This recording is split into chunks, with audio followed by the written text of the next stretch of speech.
This vast entity lies covert in all the fundamental factors. He is right inside you, lying hidden in your existential I feeling. Through synthetic analysis, you realize him as the knower of your existence, as the knower of your existential I feeling. This supreme entity exists everywhere, surrounding the entire universe. Where the universe is unmanifest, he exists, and where it is manifest, he also exists. Where the universe is manifest, he reigns supreme. Where the universe is unmanifest, he also reigns supreme. He is the witness of the undeveloped celestial bodies of the nebulae and Milky Way, and he is the witness of your developed intellect. Be it a nebulae, the human intellect, all are moving entities, none remains permanently. Only he is eternal. Only his divine sweetness pervades the vast present and future, the past, present, and future. If one can know him, if one can establish oneself in him alone, one attains immortality. Veda hamitam purusham mahantam aditya varnam tamashaha parastat tameva viditvati mrityu meti nanyaha panta vidyayanaya. The Rishi says, I have known that supreme entity. He is immensely great because he is beyond comparison. Dominated by the sentient principle, his brilliant white effulgence dispels all darkness.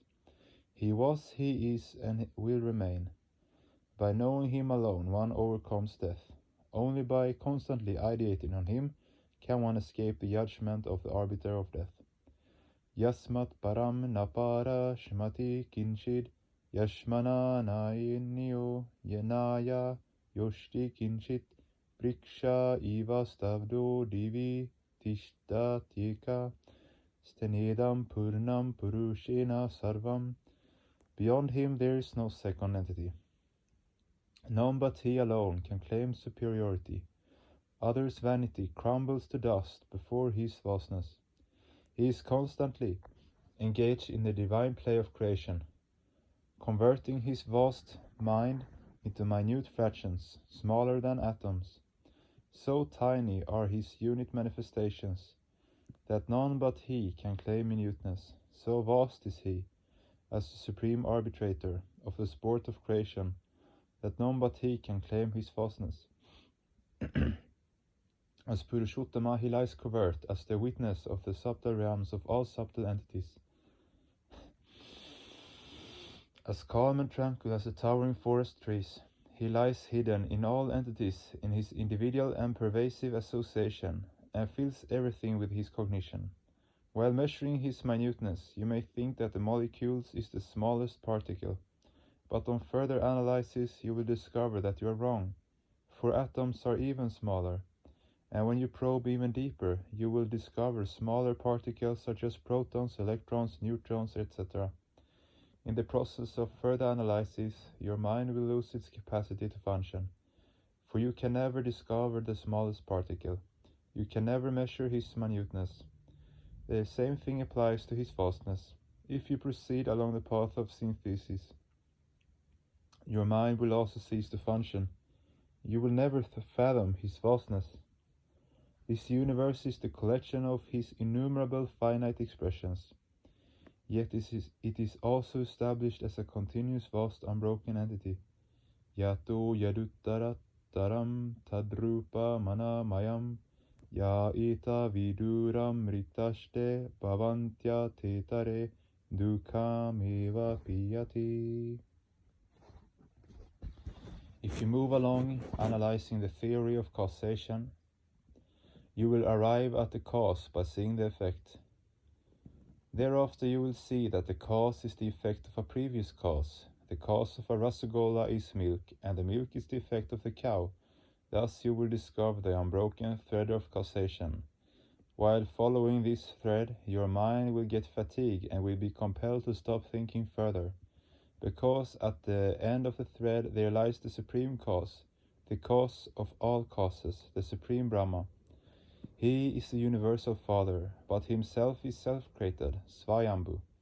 As he has no previous cause, his symbolization is impossible. To give him a special form or a special base is out of the question.